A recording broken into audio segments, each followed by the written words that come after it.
I'm a grade 6 through 12 music teacher, drum corps, music appreciation, and 4 levels of string orchestra, and I lie to my students and friends all the time.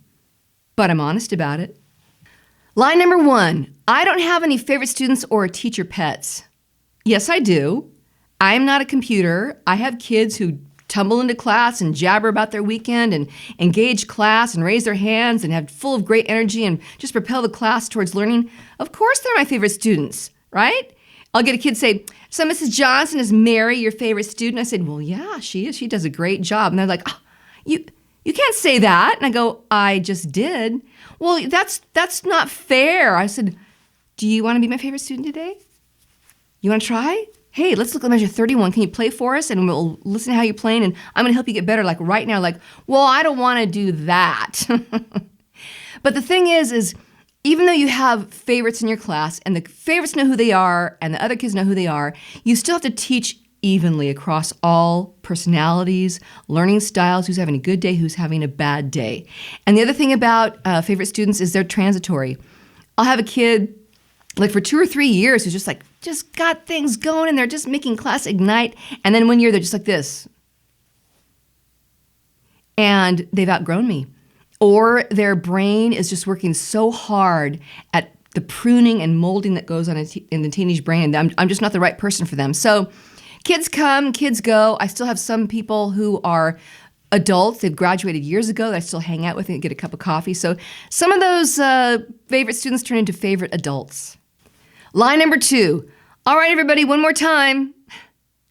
That is a lie told by all music teachers around the world. Choir, strings, band. One more time. The kids hear just one more time, but what the conductor means is again, and again, and again, and again.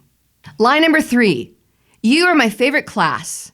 Well, it's not quite lying, because there'll be a moment in time where they are my favorite class. The kids will come in and we're working on this great piece of music, that's a big difference between me and teachers who teach a single subject. Math, social studies, those kids are like focused on their own personal learning. But in music, you are as an ensemble the entire time, every single day, working together as a unit towards a goal.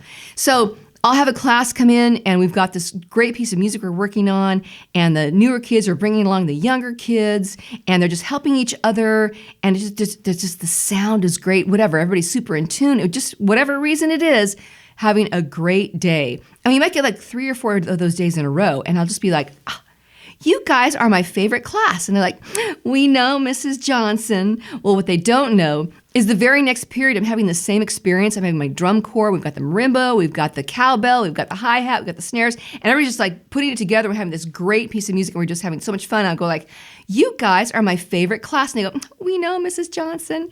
They can all be my favorite classes. They just take turns being that favorite class. Line number 4, I don't do this job for summers off. Well, actually, I kind of do this job for summers off. It can't be the main reason.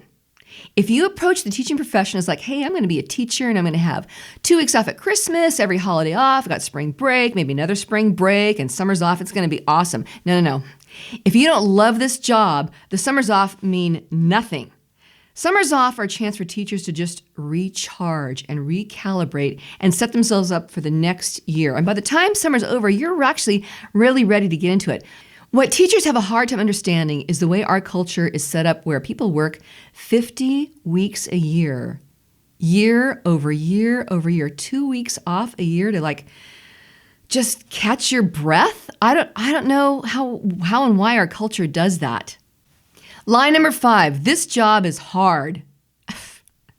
This job is not hard. You've got your credential. After a few years, you got your lesson plans under your arm, and you've got your kids kind of figured out. Yeah, I'm lying.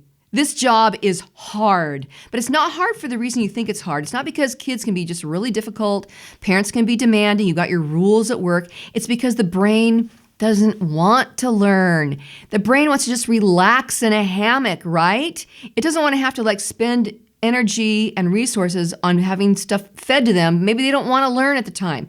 So as a teacher, you've got to like create content that's digestible, that's interesting, that's going to go in their brains, right? And you have to do that every day. And what worked perfectly for one class the same topic, the same lesson plan, the next period doesn't work. It is a super hard job, but there are these moments where brains are open and you've got this lesson plan that works and you've got the smarty pants kids raising their hands, kind of igniting the class, keeping them going, and you can just feel that they're getting it and their smiles are on their face.